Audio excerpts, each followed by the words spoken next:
Olá você, muito bom dia. Está no ar a primeira edição do Mister Mengão, o seu telejornal com as notícias do mais querido do planeta. Renovação de Felipe Luiz é prioridade da vez no Flamengo. Vamos entender como está a negociação.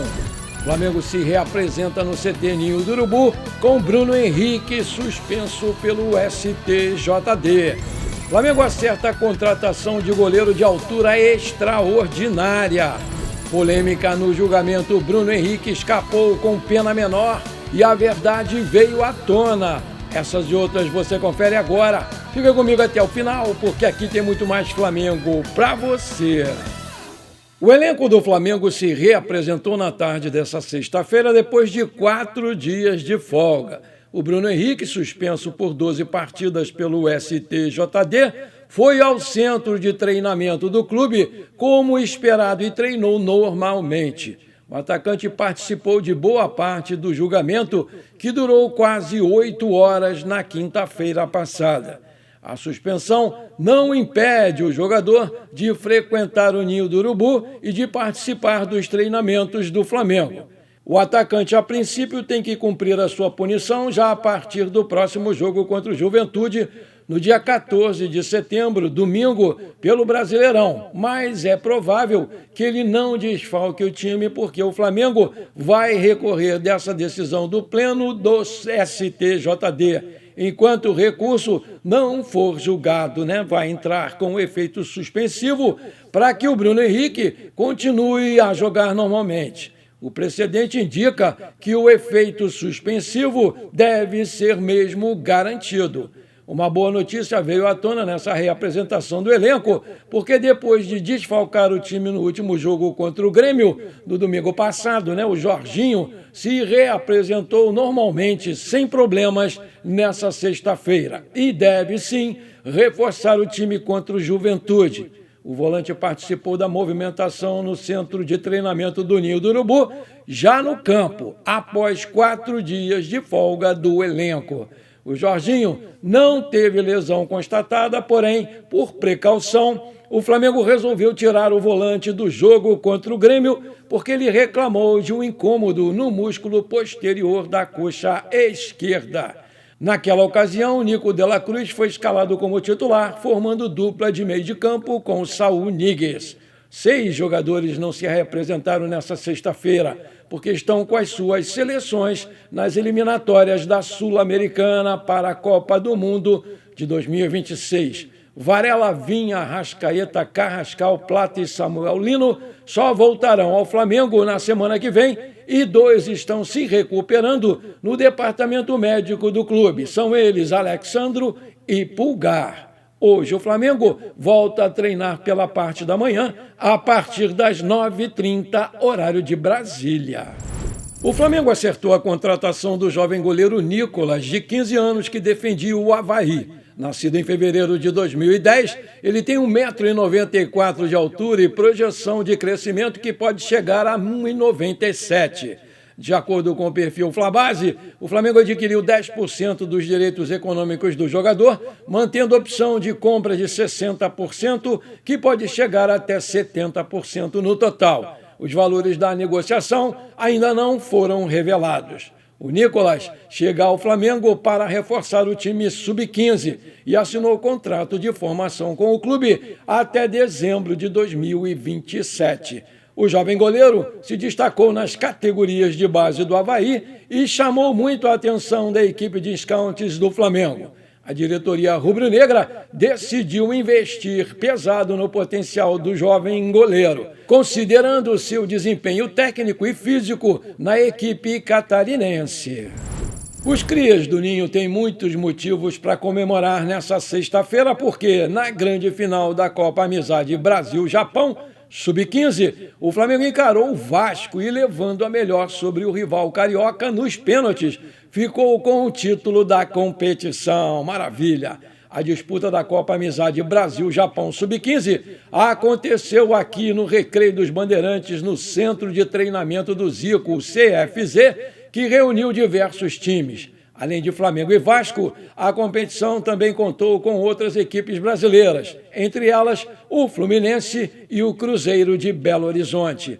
esse não é o primeiro título do Sub-15 do Flamengo nessa temporada, não, porque recentemente os garotos do Ninho conquistaram o Campeonato Carioca da categoria, quebrando um jejum do clube de mais de 7 anos sem vencer essa competição.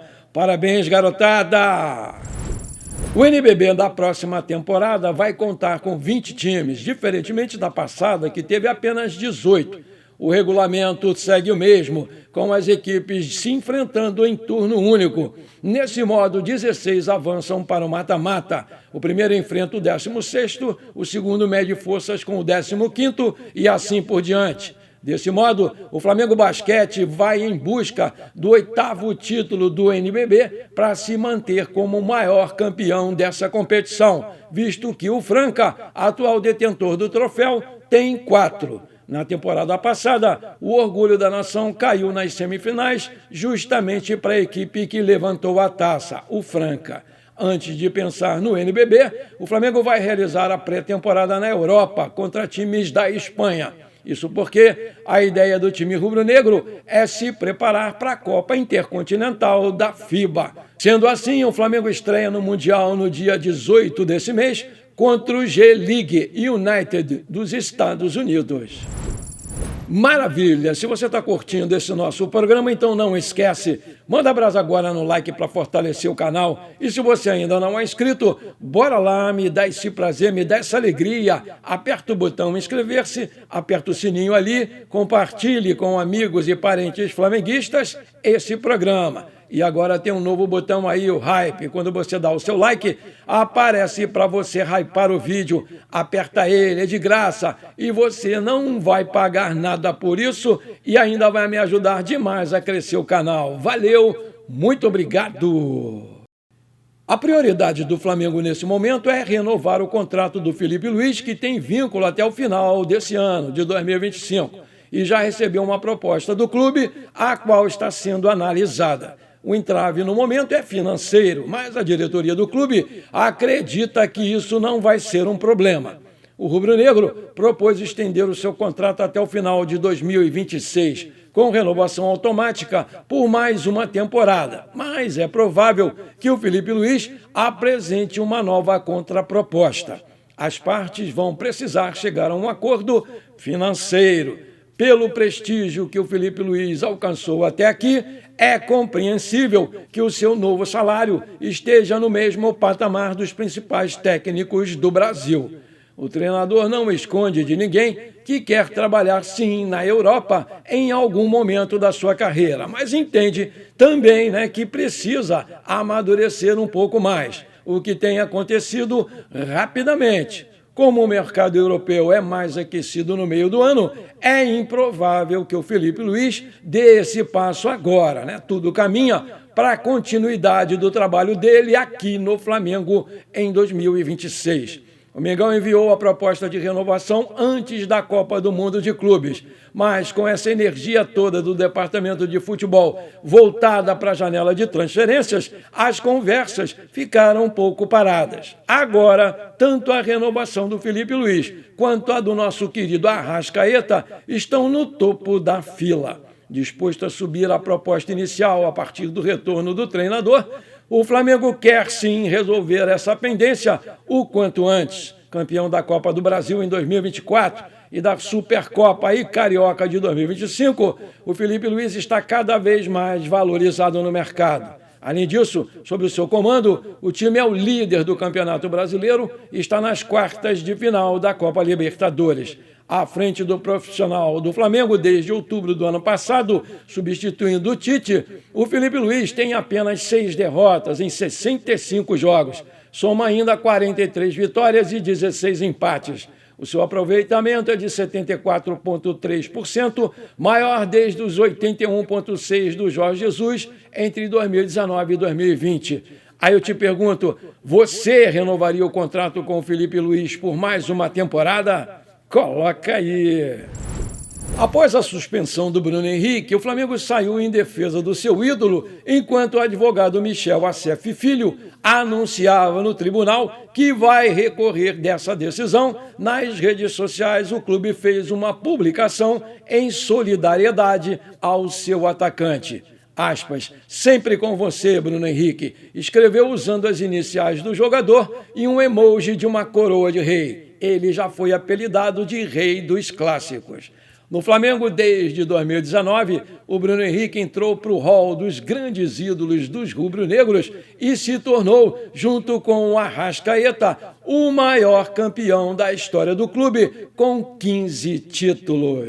Essa sua punição pelo fato de ter forçado o cartão amarelo e beneficiado apostadores em 2023 gerou diferentes reclamações. Do lado do Flamengo, o clube considera que a suspensão de 12 partidas foi exagerada, porque acredita que o atacante é inocente. Já torcedores rivais usam as redes sociais para atacar e dizer que a pena foi muito branda e comparam a jogadores que pegaram de 1 a 2 anos no próprio tribunal. Naquele mesmo ano de 2023, a Polícia Federal deflagrou a Operação Penalidade Máxima e expôs um esquema de manipulação envolvendo jogadores e apostadores que lucravam em sites de apostas esportivas no futebol brasileiro. Ao todo, 22 jogadores foram condenados e 21 deles com suspensões maiores da que o Bruno Henrique recebeu. O que explica, então, a suspensão do Bruno Henrique ter sido menor do que a maioria dos casos de manipulação.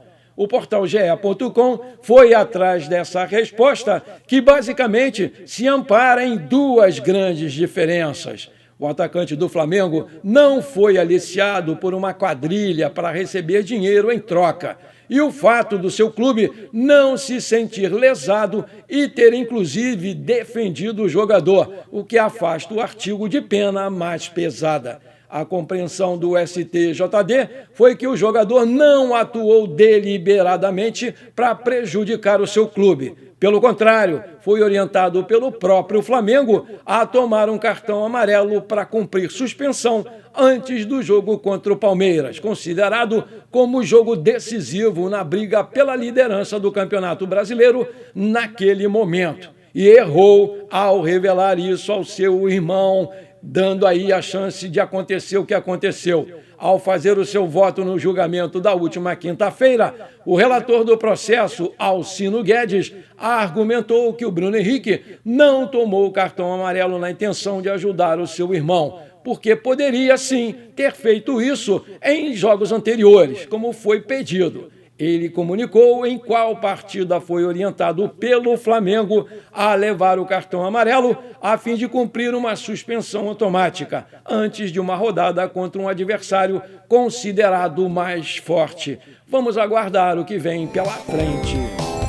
Antes de terminar esse nosso programa, eu quero mandar os parabéns para o meu velho amigo e antigo colega do Banco Real, o Vitor Orlando, aqui do Rio de Janeiro, porque hoje é dia do seu aniversário. Parabéns, meu amigo Vitor, muita saúde para você, muitos anos de vida, tudo de bom, meu querido amigo. Comemore bastante o seu dia e não esquece de mandar um pedaço desse bolo aí pro seu amigo. Parabéns, Vitor! Tamo juntos, meu querido! Bom, por enquanto foi isso. Eu espero que você tenha gostado do nosso telejornal.